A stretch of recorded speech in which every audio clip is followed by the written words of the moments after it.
अस्सलाम वालेकुम, यासीन आपके साथ हाजिर हैं। आज है 14 अक्टूबर, इस हफ्ते का पहला वर्किंग डे, बरोज पीर है आज।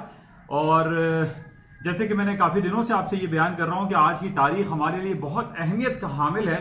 और उसकी वजह यह है कि आज 14 अक्टूबर को क्वीन एलिजाबेथ टू जो है मलका बरतानिया आज यूके पार्लियामेंट से खिताब करेंगी। ये बड़ा हाई लेवल, बहुत ही हाईली प्रोफाइल स्पीच होती है जो कि सालाना बेसिस पे ये होती है।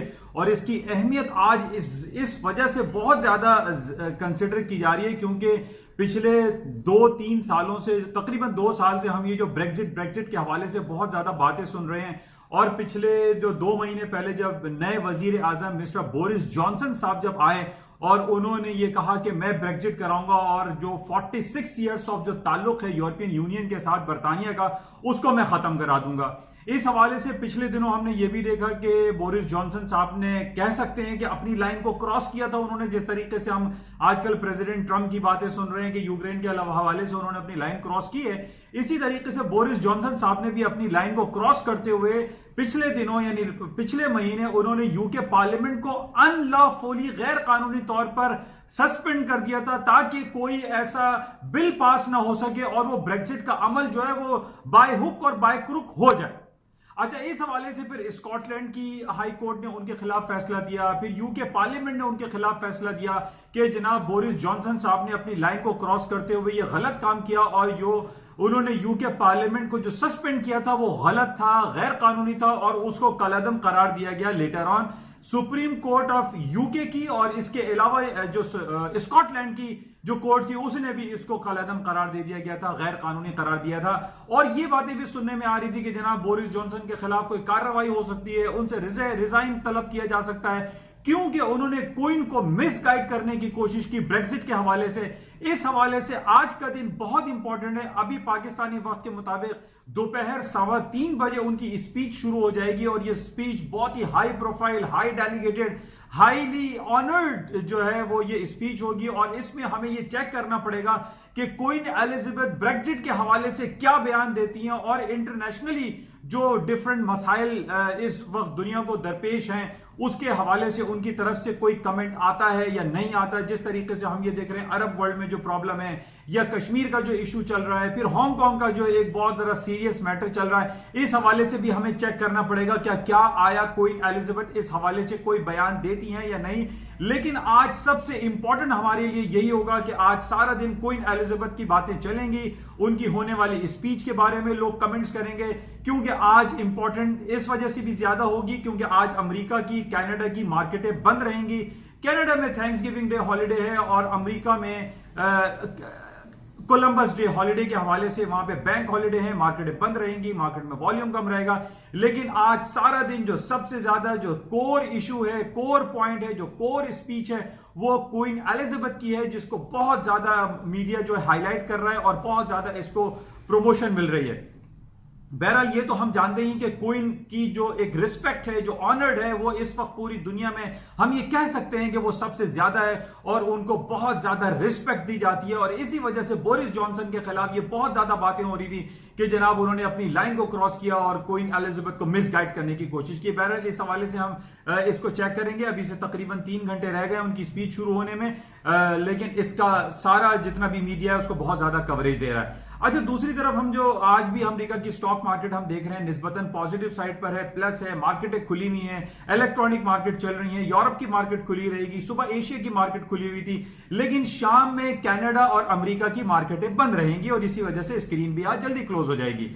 लेकिन इसके साथ ही जो हमारे पास डिफरेंट जो खबरें हैं, जो जियोपॉलिटिकल नेगेटिव खबरें जो सबसे ज्यादा आ रही हैं आजकल, जो टर्की और सीरिया का जो मैटर है वो बहुत संगीन सूरत हाल अख्तियार करता चला जा रहा है और जिसमें ये कहा जा रहा था 300-400 जो सिविलियन से मासूम बेगुनाह जो लोग हैं वो मारे जाते हैं। ये सबसे बड़ा जो है ये रेड क्रॉस वाले हैं या ह्यूमन राइट्स वाले हैं, ये भी इस बात पे बहुत ज्यादा आवाज उठाते हैं कि जनाब उन निहत्ते लोगों को, वो सिविलियन जो बेचारे मासूम लोग हैं, उनको जो मारा जाता है ये बहुत ज्यादा नेगेटिव है।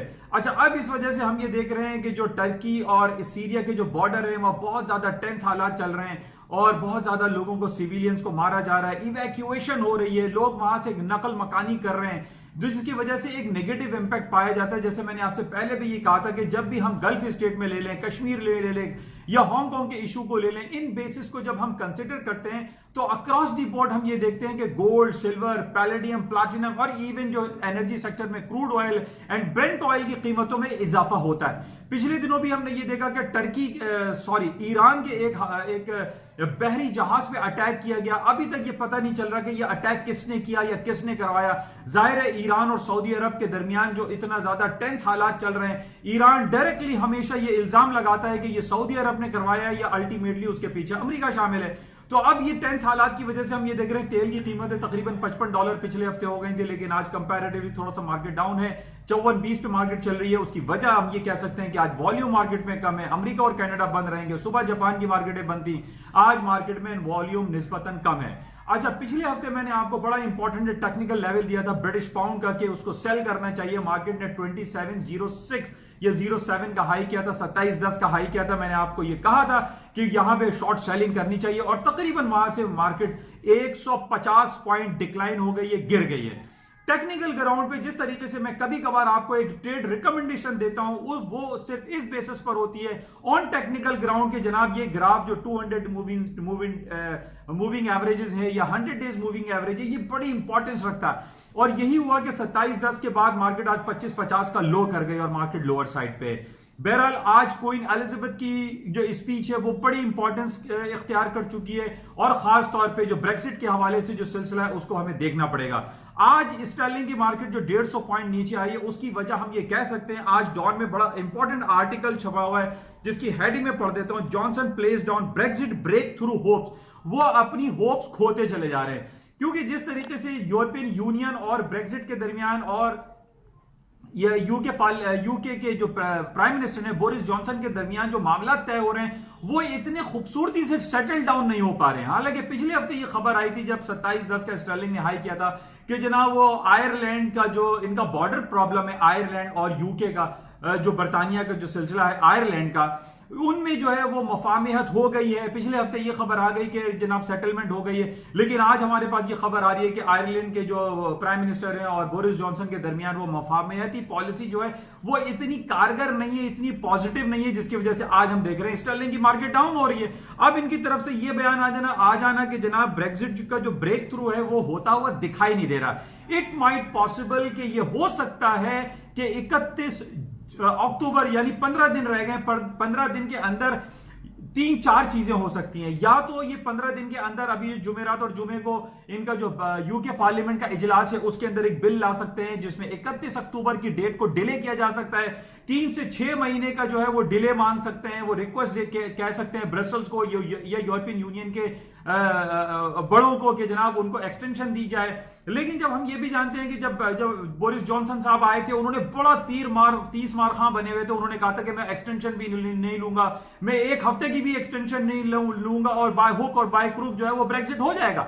यानी 46 ईयर्स ऑफ जो मैरिज है उसको डिवोर्स हो जाएगी यूरोपियन यूनियन और बरतानिया के दरमियान।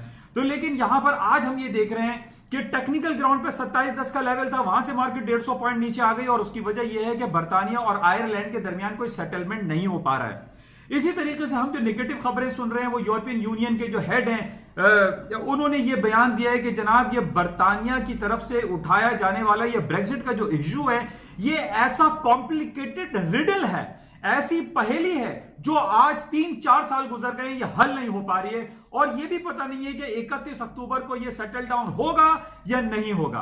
तो ये बहुत बड़ी एक पहेली है जो कि ये सॉल्व नहीं हो पा रही है। बहरहाल इसको हम क्लोजली देखेंगे। आज हमारे पास सबसे ज्यादा इंपॉर्टेंट यही रहेगा कि क्वीन एलिजाबेथ की जो स्पीच है अभी से तकरीबन 3 घंटे के बाद उसको बहुत हाईली प्रोफाइल, बहुत हाईली ऑनर्ड है और उसको हम देखेंगे कि इस पे क्या सूरत हाल रोनुमा होती है, खास तौर पे स्टर्लिंग के हवाले से। दूसरी तरफ जो गोल्ड की मार्केट है वो आज रेंज बाउंड रहेगी क्योंकि आपको पता है अमेरिका कनाडा बंद है इस वजह से। लेकिन जो जियोपॉलिटिकल सिचुएशन गंभीर है, खराब है, टेंशन हालात चल रहे हैं, उस वजह से गोल्ड की मार्केट में अभी भी आपसे ये कहूंगा कि 1490 कह रहा था, 1485 या 1480 के लेवल को ले लीजिए। मार्केट जब तक उसके नीचे नहीं आती the gold market I don't feel के नीचे की तरफ आएगी।